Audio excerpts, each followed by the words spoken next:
Hello ladies and gentlemen, MarauderEX here back with more Let's Play Pokemon Crystal. Alright, so where's the kid we need to trade? And I have the Pokemon and you don't. I don't. I need to fix that. Yeah. So we can trade the mother Cubone. Wait, there's the other egg. Oh, the other egg's hatching. Fantastic. I'm glad we got that on camera. I have no idea what this is. I honestly don't remember. Oh, it's a Pichu. Pichu came out of it. Okay, that can go back in the box too. Yeah. No. Especially this Pichu. Like, I mean, Pikachu's kind of handy because it's electric Pokemon, but this Pichu is not very good.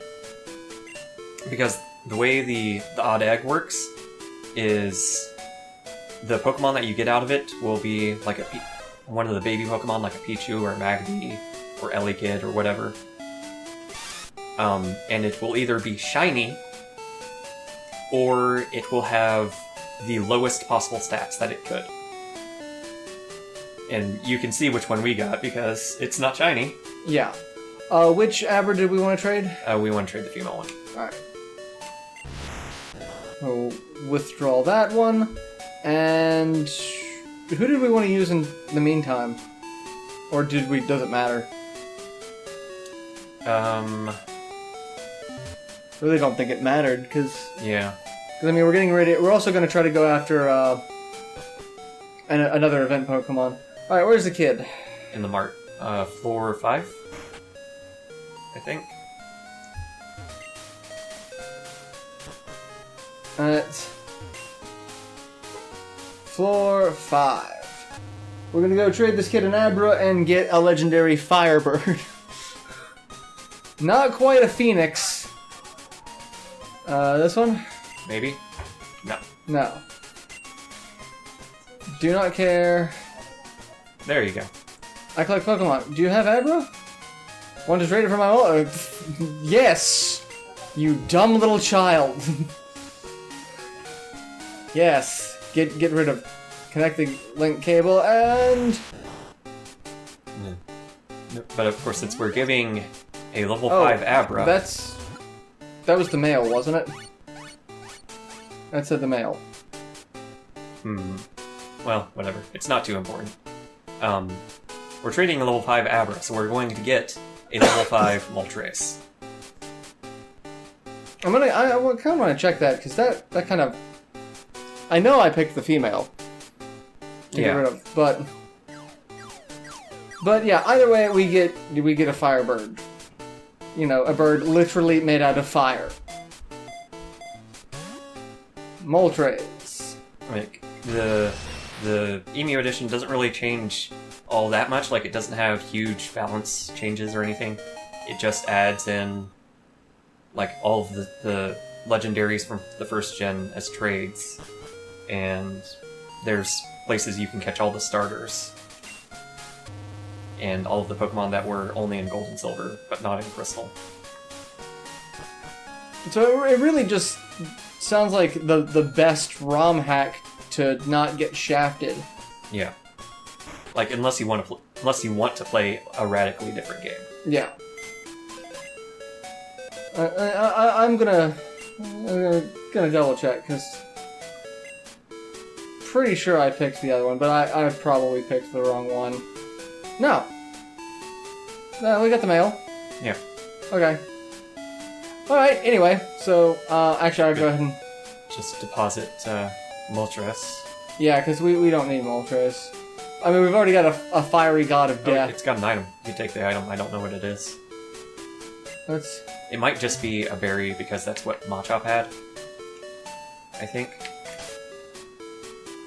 Let's see what Moltres has. Yeah. Goldberry.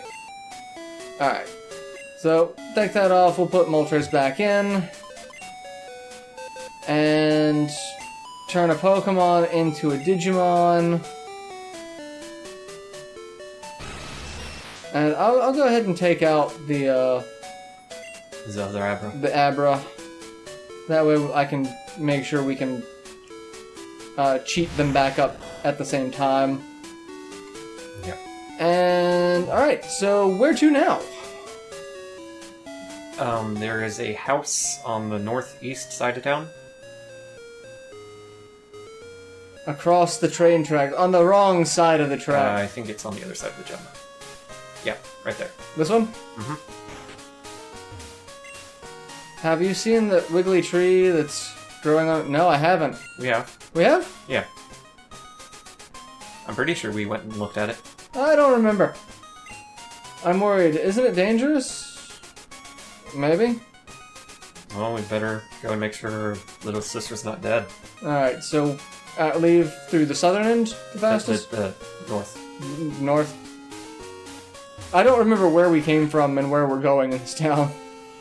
We came from the south. We would be going up to the north, but there's a tree in the way.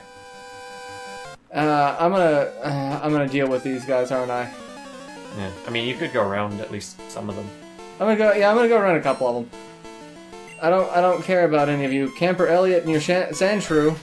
I have a sand shrew of my own. 13 sand shrew. Which I like Sandshrew and all, but he is really like the worst Pokemon that a trainer could use in this game because he doesn't learn any ground attacks naturally. Yeah, weren't we looking at that because we were thinking about getting Sand Slash, and we wanted to see what the two of them could learn. Like, oh yeah, they can't learn shit. Like, yeah. So anytime you see, an NPC trainer use Sandshrew, it's like, oh well, this is going to be a useless fight. Yeah. You might actually want to use Quick Attack here. No, I'm gonna light the water thing on fire. You're gonna tail whip me. I mean, Ember might actually still be stronger, but you could at least try Quick Attack. No, Yeah. no. Yeah. I'm gonna go ahead and say that Quick Attack is doing way more damage. Alright, so that's a thing. A critical hit. Alright, and Pyro leveled up again. Not bad stats. It's a shame we're not going to be using Pyro in the final team. Oh hey, look, that's probably a thing for me. I'm sure that showed up on the recording. Yeah. So yeah. Speaking of, I'll go ahead and cut this battle out because we don't need to see the crap battles, and I'm gonna go deal with that. So if you wanna, We lit her Pikachu on fire. we let her be okay. That's always good to know. All right, so I'm gonna try to sneak past. It's just completely random. Oh my god, the fat kid. Oh, no one no. Oh my god, the fat kid who's a fire breather. Send out a Magmar. We could have had a Magmar, but instead we got a Pichu. You actually sound a little bitter about that. I mean, Magmar is kind of cool. I was always kind of concerned about Magmar because it's like I couldn't tell what he was supposed to be. Like most other Pokemon, you can tell they're kind of based off of something, especially the early ones. Yeah. But I'm like, what in the blue hell is Magmar? I mean, I like it. It's kind of unique. And well, this guy's got two of them. No, I don't want to. I mean, you could just completely destroy him with bonus. I Well, no, except bonus doesn't have any water attacks because Psyduck is also useless. Oh. Again, But you don't sound bitter at all. we'll be getting Surf soon. It's fine. I mean, we learned ice. We put Ice Punch on because that was another thing we did off screen. That I don't think we talked about. We bought Fire Blast and Ice Punch. Yeah. Which we haven't yet given Pyro Fire Blast, but we could, if we want to just completely destroy stuff. But doesn't it only have like 5? Yeah, it only Yeah. has 5 PP, but it has a strength of 120. Ember has 40. Alright, just skipping past him. Oh my god. Alright, we're just skipping past all of this. In the national Oh, park. this is not where the tree is. Well, that's fine. We need to go here, too. Alright, so what are we doing in the national park? The national park is the home to the bug catching contest. Alright, so do we just go... I think you need to go back down and talk to the guy that was in the station there to sign up for the bug catching contest. Go We're gonna get this guy? Yep. Today's Thursday. That means the bug catching contest is on today. The rules are simple. Using one of your Pokemon, catch a bug Pokemon to be judged. Yes! Uh-oh. You have more than one Pokemon. You'll have to use Quilava. Okay. Yeah, that should be fine. As long as, Quick Attack doesn't one-shot the Pokemon that we're after here. Alright, so we get 20 Park Balls. Do I have to go put everyone else in the PC, or does it do it automatically? Yeah, you don't have to do anything, it's fine. Okay. When we run out of Park Balls, we're done. So we're gonna go catch the strongest bug Pokemon we can find. And this will let us...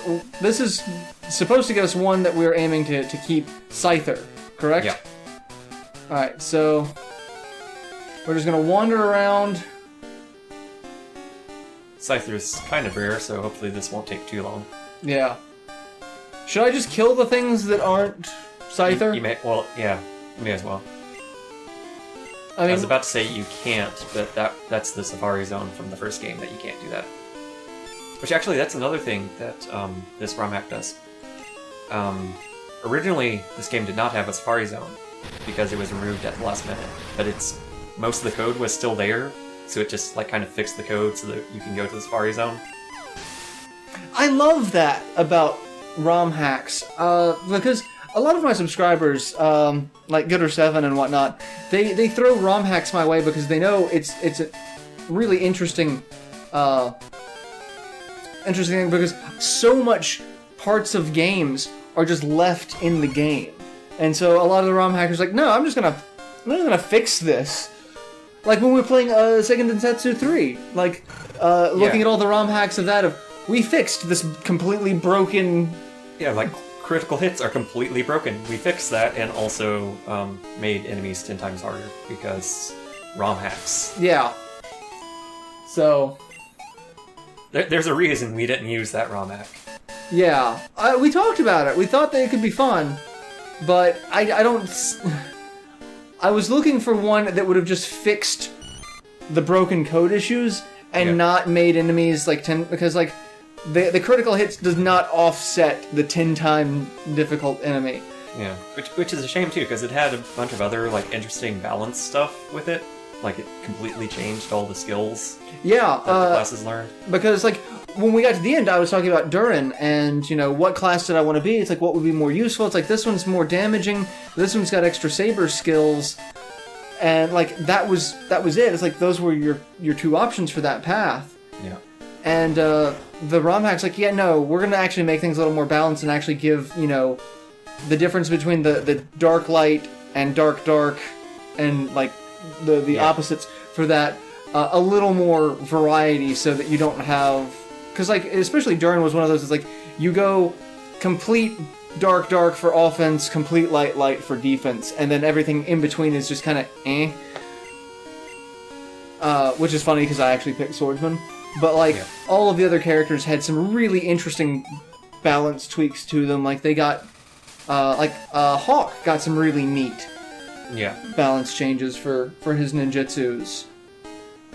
So, and that's one thing that a lot of people have suggested. My channel is actually, fairly big on strategy RPGs and ROM hacks, it seems. So, I'll own up to that. I'm okay with being the guy who plays ROM hacks. Actually, looking at it, you might not want to kill too much stuff just so you don't, one-shot Scyther when we do find them. This is true. I could also run. Yeah. So we could do that because I want a Scyther, goddammit. Hey, it's Spencer. Do we want a pincer? He's not the worst. Well, if he doesn't... I forget if I don't think we're limited to one. I don't know. If he survives, I'll catch him. Yeah. Alright. Vice Grip. Alright. Catch the Pokemon in my Gray Ball. Oh, damn. Yeah, Pinsir and Scyther actually are rather hard to catch. You get in your home. Are you too good for your home? Stay. There we go. There we go. Which I'll just go ahead and say this now because I'm sure someone will post like, hey, why didn't you, get a Pokemon that has sleep and have that to help catch Pokemon? It doesn't really help. I mean, it does, but it's a 4% difference. Yeah, you were telling me about the percentage chances of... Oh my god, you look ridiculous in this version. Did he always look that ridiculous? Yeah, pretty much. Yeah, like in the first set of games, sleep added like 10% or something. It was really helpful. And then the other status packs added a little bit. So they were nice, but not as much so. In this game, sleep is just a flat 4% increase. As is frozen. And then the other status effects like burn and paralyze are actually broken and do not help you catch at all. No, did they not fix it for the ROM hack, or is that beyond I have not read anything about that. Like all I could find on the ROM hack is the available Pokemon. changes. I would imagine that given how much they've put into the ROM hack, it may be a bit much to also fix the. Yeah, I mean they did also add it. They did fix the Safari Zone and add the GS Ball event, but they didn't add the Cerulean Cave back in, which was the in-game dungeon from the first game. We have a Paris. We don't need a Paris. We apparently don't have Paris, but we still don't need one. I thought we had a Paris. No, we don't need him. I want Scyther. I want Scyther. Give me Scyther. Beedrill. You know, I also think I'm actually kind of disappointed that Beedrill is not better than he is. Yeah. Like, I mean, pretty much all of the Pokemon are kind of crap. not as good as they should be. No, It's another Pinsir. we don't need another Pinsir. Go away. No one likes Pinsir, even though we just got a Pinsir. I want a Scyther. He has scythes for hands. See, that's why I think Beedrill should be better, because he's got lances for hands. Like, Yeah. But unfortunately, all the bug attacks up until like Gen 4, I think, are just complete garbage. Like, really, we could give Scyther a bug attack, but it would rely on luck, on him having the right stats. what bug attack would we be giving him? It's Hidden Power, Oh, which right. has a completely... Well, it's not a random type, but it's based on your stat, so you have to have a specific stat in order for it to be the type that you want. You were giving me a rundown of that one when we were looking at abilities, because that's one that I asked about, and you're like, yeah, no. But, if we could get a Scyther with the proper stats, it is the strongest bug attack in this game, which is kind of sad. I don't need another Beedrill. Don't need one. We're really going to spend this entire episode just... Which, I mean, if we really wanted to have a Scyther with the proper stats, we could try breeding for it. Oh hey, a Butterfree! So then we'd only have to find a Scyther once. Is Butterfree actually useful or no? Not really. I mean, it's not terrible, but we have Abra, so there's not really a point. Yeah. Except for having a Pokemon with a sleep attack, but again... Sleep is... Venonat. Yeah, this whole episode is just going to be me running away from bugs. Yeah. I kind of want to edit like a live action skit of us just running down with like photoshopping in like a cloud of bees chasing us. Oh, I'm easily entertained by my own random side thoughts. Yeah. But speaking of breeding, since we're just kind of wandering around looking for Scyther, do we want to talk about breeding a little bit? Yeah, we've got a couple minutes left, so we did a lot of breeding. You know, putting the Pokemon at the the daycare center and letting them fuck like rabbits. So breeding, you take a male and a female, and when they love each other, very Yeah. The best way, the easiest way for it to work is to have two Pokemon that are the same species of different trainers. But if they're the same trainer, it's still fine. Or they can also be different Pokemon as long as they're in the same egg group. So like there's just these lists that you can look up online. And as long as you have a shared egg group, you can, have an egg between them. So, say for I doubt this is an egg grouping, but just example, you can have an Onyx and a Clefairy, and they could spawn a child together. Something like that. I mean, the most infamous example is Wailord, the giant fuck-off whale. Yeah. And Skitty, this little 1-foot cat, are actually in the same egg group. Oh my god, really? That is terrible. Alright, so yeah, I'm gonna go ahead and end this episode here. We will do this off screen because we want to get a Scyther. We want a Scyther. We want Chipotle. We like Chipotle. Give us Chipotle. So we'll do this. Get a Scyther off screen, and then I'll also edit in some items so that we can get things up to an appropriate level. So we'll see you guys in the next installment. So till then, later everyone.